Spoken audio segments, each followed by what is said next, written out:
Hello everyone, welcome back to our YouTube channel CS Ansar and this is CS Stuti Mahajan. As we all know, 12 अप्रैल 2023 को हमारे पास एक advisory आई थी जिसके अंदर था कि हमें अपने जितने भी इनवॉइसेस हैं वो ई इनवॉइस पोर्टल के ऊपर विद इन 7 डेज वहां पे रिपोर्ट करनी है। बट किन के लिए? जिन टैक्स पेयर्स की टर्नओवर 100 सीआर से ऊपर है। देन नेक्स्ट डे एक और हमारे पास एडवाइजरी आई 13 अप्रैल को जिसके अंदर कहा गया कि जो हमारे अगर आपकी टर्नओवर जो है वो 100 सीआर से ऊपर है तो उस केस में अगर आपके कोई डेबिट नोट या क्रेडिट नोट है तो वो भी 7 डेज के अंदर ही आपको इनवॉइस पोर्टल के ऊपर अपडेट करनी है। लेकिन जो 12 अप्रैल को थी उसके अंदर सिर्फ आपको इनवॉइसेस के रिगार्डिंग कहा गया था, वहां पे डेबिट और क्रेडिट नोट के लिए कोई टाइम लिमिट जो थी वो रिटेन नहीं की गई थी। और नेक्स्ट डे ही एक एडवाइजरी आई जिसके अंदर कहा गया कि इनवॉइसेस के साथ साथ आपको डेबिट नोट और क्रेडिट नोट दोनों आपको 7 डेज के अंदर अंदर रिपोर्ट करने हैं। तो अब एक नई एडवाइजरी आई है जिसके थ्रू इस 7 डेज की जो टाइम लिमिट थी उसको डिफर कर दिया गया। तो अब हम इसको चेक करते हैं।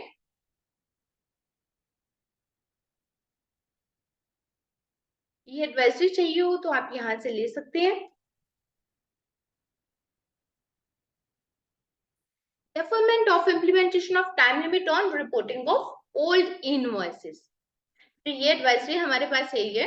Dear taxpayers, it is to inform you that it has been decided by the competent authority to defer the imposition of time limit of 7 days on reporting of old invoices on the e-invoice IIP portal for taxpayers with aggregate turnover greater than or equal to 100 CR by 3 months। तो इसके अंदर सबसे पहले उन्होंने बात क्या की है, कौन से टैक्स पेयर्स जिनकी टर्नओवर इक्वल टू या फिर ग्रेटर देन 100 सीआर से ऊपर है या फिर 100 सीआर है।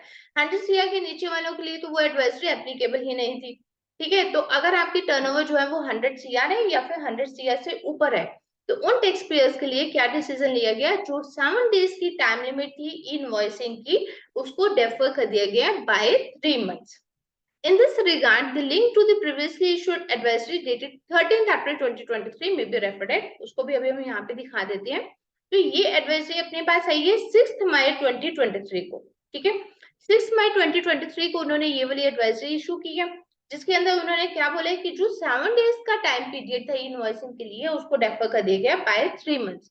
तो अगर हम मान के चले कि 6 मई को उन्होंने अगर हमें एडवाइजरी इशू की है तो 6 मई के अंदर आप 3 महीने ऐड कर सकते हो।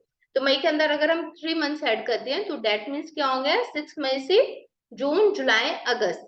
तो ये जाके अब वो बात करेंगे इसकी इनवॉइसिंग के लिए अगस्त में, अब हमसे पूछेंगे। The next date of implementation will be shared with you in due course of time। तो इसकी जो एग्जैक्ट डेट होगी, क्योंकि अभी तो उन्होंने सिर्फ सिंपली ये बोल दिया कि बाय 3 मंथ्स के लिए उसको अभी डेफर कर दिया गया। तो अगर 3 मंथ्स हम लोग कैसे कैलकुलेट कर सकते हैं कि 6 मई को अगर ये एडवाइजरी आई है तो 6 मई से आप 3 मंथ्स ले सकते हो और 3 मंथ्स के अंदर भी एग्जैक्टली जो भी डेट रहेगी कि किस डेट से इसको इम्प्लीमेंट किया जाएगा उसके लिए उन्होंने क्लियरली सेकंड पॉइंट में यहाँ पे मेंशन कर दिया। The next date of implementation जो भी रहेगी will be shared with you in due course of time. उस बीच कोई ना कोई नोटिफिकेशन या सर्कुलर आ जाएगा जिसके थ्रू वो लोग डेट को नोटिफाई कर देंगे।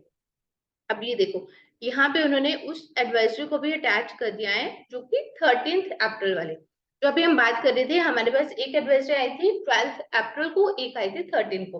जो 12 अप्रैल को आई थी उसके अंदर डेबिट नोट और क्रेडिट नोट का उन्होंने जिक्र नहीं किया था, उसके अंदर टाइम लिमिट उन्होंने फ्रेम नहीं किया था। लेकिन जो हमारे पास 13 अप्रैल को आई थी वहां पे उन्होंने क्लियर कट लिखा हुआ है time limit for reporting invoices on the IFP portal. यहाँ पे उन्होंने क्या लिखा हुआ है कि सबसे पहले उन्होंने फर्स्ट पॉइंट के अंदर क्या लिखा था कि ये किसके ऊपर एप्लीकेबल है, एडवाइजरी किसके ऊपर एप्लीकेबल है, जिनकी टर्नओवर 100 सीआर है या फिर 100 सीआर से ज्यादा है। तो उनकी टाइमली कंप्लायंस के लिए वहां पे उन्होंने टाइम लिमिट क्या दे दिया, उसको 7 डेज का टाइम लिमिट दे दिया। देन अगर वही टैक्स पेयर जो है वो डेबिट नोट या फिर कोई क्रेडिट नोट इशू करते हैं तो उसको भी उनको ई इनवॉइस जो पोर्टल के ऊपर रिपोर्ट करना होगा 7 डेज के अंदर ही। फॉर एग्जाम्पल देखिए उन्होंने जैसे बोला कि अगर आपका कोई भी इनवॉइस आपने काटा है 1 अप्रैल 2023 का, उसका +7 किया तो 8 अप्रैल तक ही आप उसको रिपोर्ट कर सकते हो। 8 अप्रैल के बाद आप उसको ई इनवॉइस पोर्टल के ऊपर रिपोर्ट नहीं कर पाएंगे।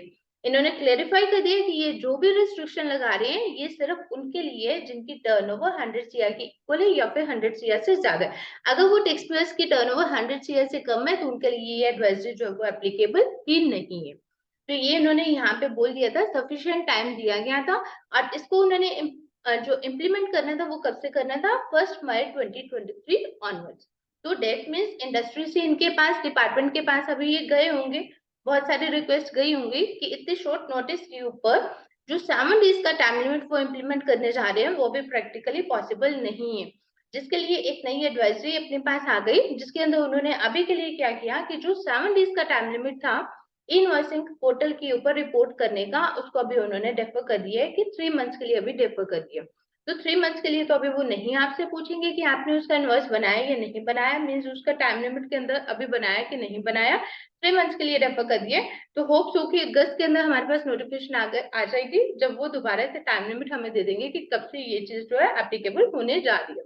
क्योंकि अभी के लिए एट प्रेजेंट अगर हम देखें तो हमारे पास कोई टाइम लिमिट नहीं है जब तक हम इसका इनवॉइस के ऊपर तो रिपोर्ट कर पाए, इनवॉइस अपना बना पाए। तो इन्होंने जो रिस्ट्रिक्ट किया था 7 डेज का लेके, वो भी कौन से टैक्स पेयर्स के लिए जिनकी टर्नओवर इक्वल टू और ग्रेटर देन 100 सीआर है, उनके लिए उन्होंने सबसे पहले रिस्ट्रिक्ट किया था 7 डेज। तो वो भी अभी डेफर कर दिया है 3 मंथ्स के लिए, अभी 3 मंथ्स तक उनसे नहीं पूछा जाएगा। और 3 मंथ्स के अंदर मीन्स 3 मंथ्स हमारे कब तक बनेंगे, अगस्त, जुलाई एंड या फिर अगस्त तक हमारे पास कोई ना कोई नोटिफिकेशन इनकी आ जाएगी, जिसके थ्रू यहाँ पे जो भी टाइम लिमिट है वो वहां पे रिस्ट्रिक्ट कर देंगे। So this is all for the day. Thank you for watching this video.